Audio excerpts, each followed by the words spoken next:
This is the Momentum Podcast.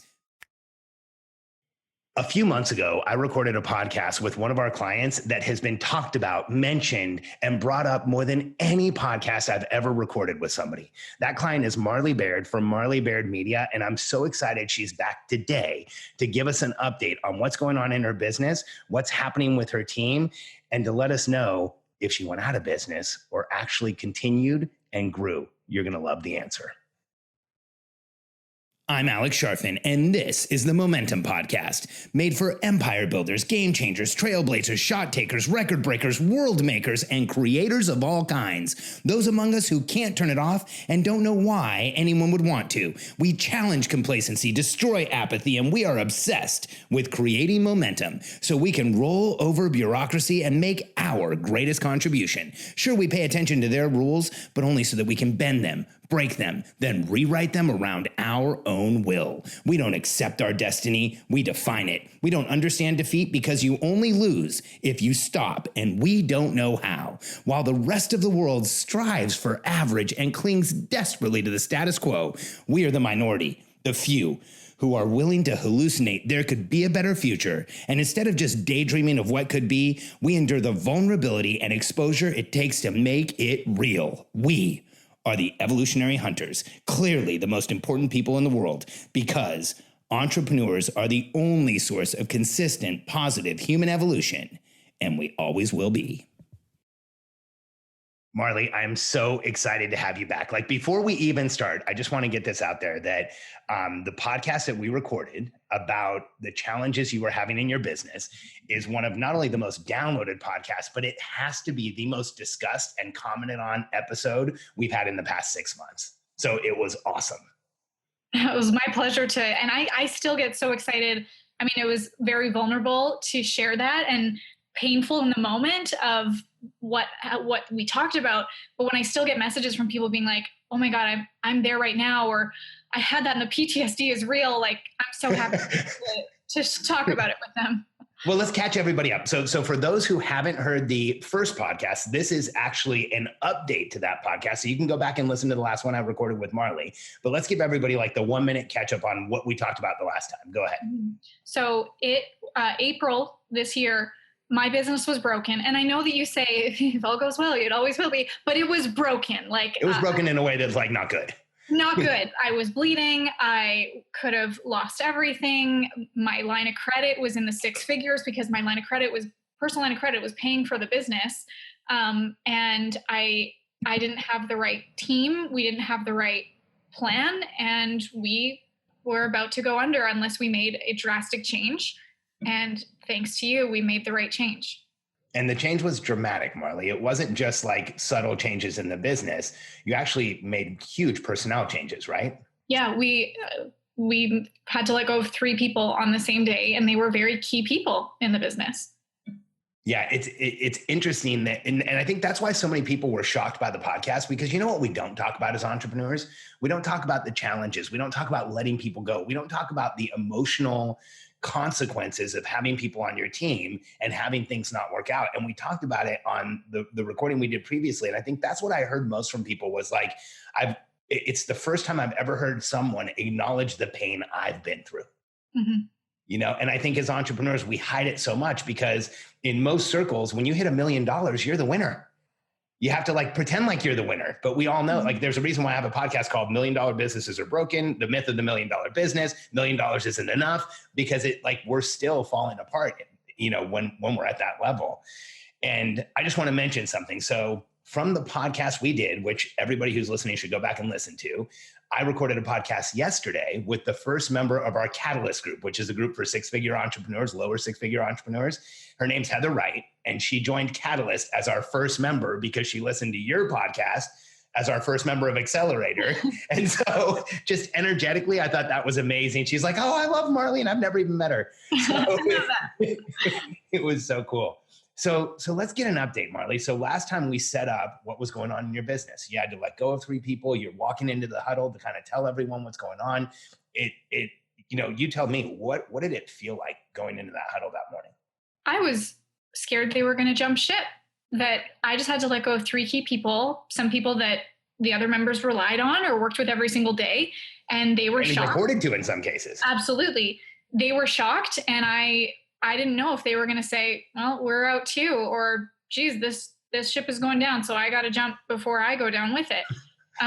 But it was the opposite. And that shocked me. And it still like makes me misty eyed that like these people who are still with me today, they stayed because they believed in what we were doing and had faith with me that we were going to rebuild.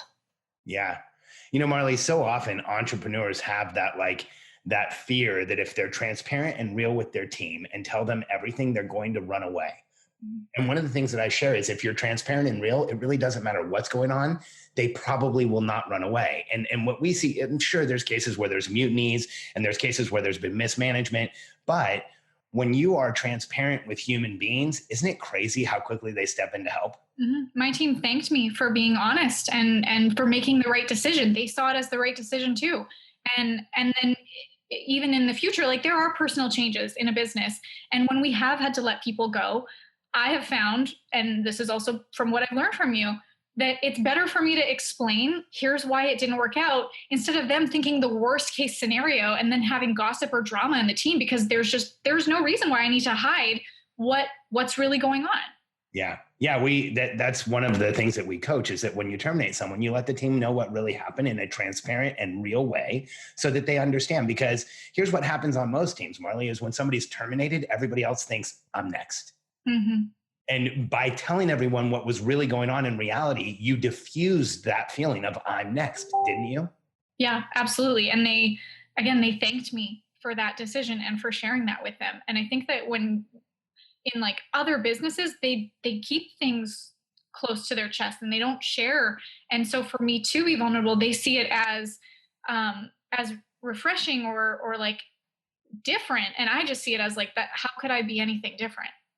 You know, here's how I always share vulnerability with people is that, especially as a CEO, when you're vulnerable and you tell people what's happened and you tell people the challenges you've been through and how you're feeling, it makes us as human beings feel tiny and small and it makes us feel vulnerable. Mm-hmm. But what we don't realize is that the perspective from someone else watching someone be vulnerable, they look huge. They look like they're on top of the world. They look like, they're capable and they're real and they're present and they're a human being that we can help. And, when you allow your team to see when you're vulnerable, it actually allows them to help you in the way you need. Is that what you experienced? Yeah. And it gives them permission to also do the same. I'd never want my team to be feeling like I have to do this because I'm obligated. And then their personal, mental, emotional well-being goes downhill. Like my job as a leader is to create more leaders in my team. And that starts with me being vulnerable and transparent with them so that they can do the same. 100%. Yeah. That's so few business owners actually believe in that and practice it. But when you do, life just gets easier. But I want to take people back to the fallout. So last time we recorded a podcast, we let everybody know your company was imploding. It was challenged. You had to let 3 people go. You're walking in the huddle to let everybody know what's happening. We now know that the team stuck with you. What else did you have to deal with through all those changes, Marley? We definitely had to deal with, we had to rebuild the foundation of here's what we sell, but how do we sell that better? And how do we have the right team to be able to execute on this? So looking at the services that we provide, and now that we lost 3 people, how do we now take over that workload? And what surprised me was that actually it was easier than I thought. Like I would think that letting go of 3 people would be like, oh my God, now I have 3 times more work on my plate, which I think might've also said something about just how I had divided the workload among people. Yeah. I had to take on the sales all by myself. So I was on sales calls a lot and I learned a lot. That was amazing for me to be able to speak to our potential clients, our prospects myself. And then from there, be able to create products and services based on what I myself was hearing. And that was what helped us move forward. But there was struggle with the people that I let go were obviously not happy. There were some situations where they came back and tried to get more money, and I had to send some that tried to steal clients, had to send some cease and desists, and part of I like hearing this from you too, is like as an entrepreneur, we have to recognize and have that awareness for where am I at emotionally? I am triggered. Yeah. And so first of all, it was great to have a lawyer to be able to do some of the communication for me. But also to take a step back and be like, this is not me. This is not a reflection of me, but here's how I'm going to communicate tactfully so I don't have any regrets, because I don't regret anything that happened. It's unfortunate. Of course, it's business. When I have to let people go, it affects their families, and I feel that. But I also can't support someone else's family to the detriment of my own, and I was for a bunch of time.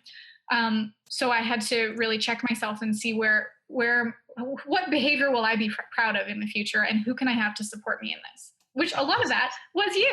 Thank you. Well, and our team, right? Like when a client's in crisis, we jump in and we do what we need to, but most clients don't apply as well as you do and get as aggressive as you did about recovering this, because you didn't just kind of recover from this, right? Yeah. It was kind of like, I think even in one of the conversations we had, I said, I remember, either saying it to Deanna to tell you or telling you directly, like, hey, sometimes when you're in a situation like this and there's a lot of operational drag and you get rid of it all at once and you recognize that there's some challenges with how things are set up, oftentimes it's like you've been pulling back a rubber band or a slingshot. And when you let everybody go, it's multiplication through subtraction. You let go of the slingshot and things go crazy. Is that what you experienced? We were immediately profitable. So to go from so many negative months in a row and hustling and trying to figure out what was going to work, we let go of those 3 people, which again was emotional for so many of us, but we were immediately profitable. And even just that freedom of, oh my God, I can breathe again, changed the dynamic, changed the energy, and allowed us to move forward. Now, it wasn't just that you were profitable immediately from cutting expenses. You almost immediately saw a lift in business too, didn't you? Mm-hmm. That's like, I feel like that was part of the energy thing. Was I felt like I was drowning. That was the narrative in my mind every day, is like, oh my God, I'm drowning. I'm drowning. I'm drowning. And then to get on the call with you guys and be like, you're not just drowning, you're bleeding. So here's what we have to do. Triage. And then again, it's like, it was bittersweet, because I'm so sad to let these people go and know the follow that they're going to have personally. And that now I have to go through this journey of recovering. And really, I got a message the other day. It was like, there's like PTSD with this. Like, yes, one of my employees just told me that she's pregnant. And one of the other girls that I had to let go of this was also pregnant. I was like, oh my God, flashback. Like, but this isn't the same situation. This is totally different. But yeah, with that pressure being offloaded financially, knowing that I can breathe again and I can actually pay my own bills this month, I felt like it put me into a different space creatively to be able to come up with solutions instead of being worried about the stress and how I was being dragged down. Yeah.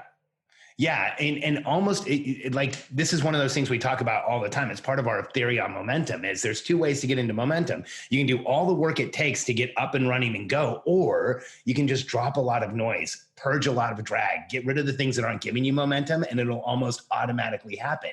Did you feel a lot of that? Immediately. Like we had profit like the same day. And I was like, was it that easy? And it wasn't that easy, because there was still, okay, well, now how do we be consistent and how do we grow from this and get out of the debt? So let's talk about where you are now, because I want people to know not just how you've kind of recovered, but what's really happening in the business now. Because the last podcast was a discussion on how you almost closed the doors and felt like you were going to have to. Where are things now? I'm very glad to say that I did not have to move into my parents' basement. Because that was a consideration. I was like, I don't know how to, like, if I want to keep playing this game, I'm going to have to like sell my house. Whew, so glad. So we rebuilt, again, from what I was hearing from the prospects and the applicants on the phone, I was hearing exactly what they wanted. And there was definitely a period of stress where I was on 8 hours a day of sales calls and then working another 8 hours in the evening to fulfill those clients. And so like what I learned in your program is the 5 core functions, like lead generation, lead nurture, lead conversion, fulfillment, and then retention and upsell. I know your content pretty well. You can you can train it, Marley. That was actually when I didn't know what was going to happen. I was like, I will go apply to work with Sharfin. Like that. So you would be ineligible to work for us. I already know what you're capable of. And Shit. Well, thanks. Okay. So that's off the table. I don't remember what the question was. No, you answered the question. I think when entrepreneurs go through, here's what's interesting, Marley, is when you're going through this, I want to just come back to something you said. You said that you're feeling like a little symptoms of PTSD, and then you laughed about it. It's like, oh, PTSD, haha. But here's what I think we need to really recognize as entrepreneurs, and this is real, is that we expose ourselves to a level of trauma and pressure and noise that the average person would fold after really just a day in our lives. Right. Like if you look at the ambiguity and the pressure and the things that an entrepreneur deals with in a 24-hour period, most human beings would check out after about 4 or 5 hours. Like they wouldn't even be able to make it a day of our lives. And so when you look at how different we're wired, I think one of the things that we must acknowledge is that when we have stress in the business, when there's interpersonal stress, when there's things that trigger us personally, that actually does cause trauma. And it does cause the symptoms of PTSD. Like I can't imagine what it felt like with, previous operator got pregnant. There was a big issue with it. Now you hear somebody in the business is pregnant. Like immediately you start bringing in all that trauma from the past. Isn't that fair? Absolutely. So, and I know you and a lot of our other clients have actually started looking at like, how do you offload trauma? And one of the things we talk about constantly is EMDR. Mm-hmm. I've used it. We recommend it for people all the time. We just put out an EMDR guide on like how to go get EMDR therapy because for trauma release. But Marley, would you mind just sharing a little bit about your experience doing that? Yeah, I tried EMDR. I even found someone, because I travel a lot, someone that does virtual EMDR that I can go over Zoom and have appointments with him that way. And a lot of it was just like allowing myself that self-care, which was hard to balance, to be honest, because I had lots of sales calls now that we had launched like a new funnel right after letting those people go. And we had a lot of applications and I was like, this is great.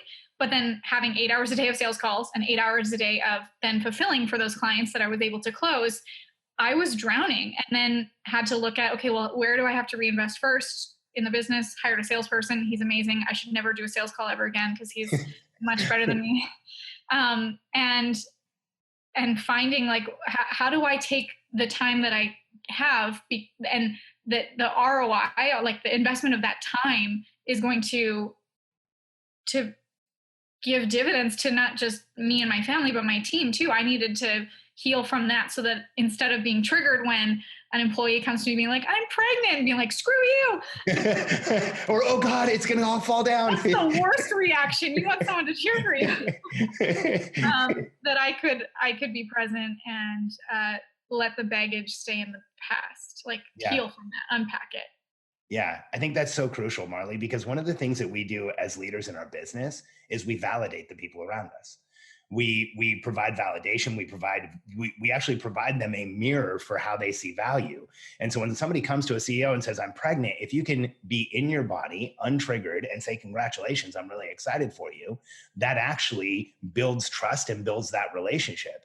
But if you're in a place as a CEO where you've experienced previous trauma around somebody being pregnant or sick or needing time off or whatever the thing is that triggers you, and you're not in your body in that moment and you invalidate the request, it can actually challenge the trust you have with that team member. And I don't think most CEOs go through the thought process of understanding when I'm present, I actually create more trust with my team. Mm-hmm. Your video of being a CEO is the most spiritual undertaking. Like that, CEOs need to have that level of awareness. And it's something that I feel like is a priority in developing that awareness. And no matter what you believe in spiritually, like just to have that connection with yourself. Yeah. Marley, in the time that we've worked together, I've watched you grow and evolve as an entrepreneur in ways that like they're truly extraordinary. Where do you think you've experienced the biggest change? Like I'll share what I think, but where do you think? I feel like I've stepped into, and I didn't know this is what I wanted at the time, was being a leader. And it's not just being an influencer on social media. It's leading for my team, for my family, for my clients, so that I can develop them into leaders, so that the business can move without me because of the leaders in my leadership team, for my clients to get the best results because they become leaders for their movement. and having that vision so that instead of just, I don't know, regurgitating content that I see on social media, is like, what do I actually want and how do I create the plan to get there? That it's more than just, it's not just me. It's bigger than me. Yeah. Yeah, that's awesome, Marley. So let me share with you just my reflection on having worked with you and known you in this time. It's very similar. But I think what I've seen happen is that you've gone from someone who was trying to figure out like how to sell a product and how to have a business to someone who is creating this level of expertise in what you do that is now sought after and seen as a level of expertise. And I mean, there's an announcement that we haven't made yet, but like, you are clearly getting recognized as an expert in this field. Can we make the announcement? Yes, because it'll be live by the time that this podcast goes live, that I am speaking at Funnel Hacking Live this year. I'm so excited, Marley. So it goes from like, let's take a minute and just look at what you've achieved. You went from having a business that you had built up to then having challenges, having to make major, major changes that most businesses, let's be honest, would not have survived and most entrepreneurs would not have stayed present through, to now building your business back up to over 7 figures. And you're going to be on stage in what potentially could be 5,000 or 6,000 people in a few months. Yeah. Yes. I'm still like, I watched the video of when Russell asked me, because he asked me to get on Zoom, and so I watched the video again and be like, that actually happened. It's still oh, okay, it's happening. All right, see you there. Yeah, it's extraordinary, Marley. I think there's more shifts coming. I can see them coming, and I can just watch. I'm like so excited to watch this evolution, and I can't wait to see what happens once you're on stage. I think that could be like the next accelerator that takes this business into an entirely new level, into an entirely new stratosphere. It's going to be really fun to watch. Thank you. Yeah, you got it, Marley. Thanks so much for spending this time with us. I think your ability to not only share what's happened, but share it in a way that entrepreneurs hear is extraordinary. And so after Funnel Hacking Live, can we have you back and then give everybody another update? I will hold you to it. Yes, please. Awesome. And for anybody who's listening, I want you guys to know what Marley does. So Marley's actually helped me. She flew into town with Wayne for a day and talked to me about how I was recording videos, how I was introducing them, what I was putting in the content. And she made some minor tweaks that made huge changes in how our videos get viewed and how people pay attention to them. And she's also the premier person out there. Like if you're putting out video content and you want to get more distributed video content, you have to look at what Marley's been doing. She's doing it for some of the biggest names out there. Where can people get more information? MarleyBairdMedia.com, or hit me up on YouTube or Instagram. So, and did I give a good description? It's people who are looking to get the right type of video to drive business back to them, right? Yeah, like we want to create impact-driven, profit-focused video assets.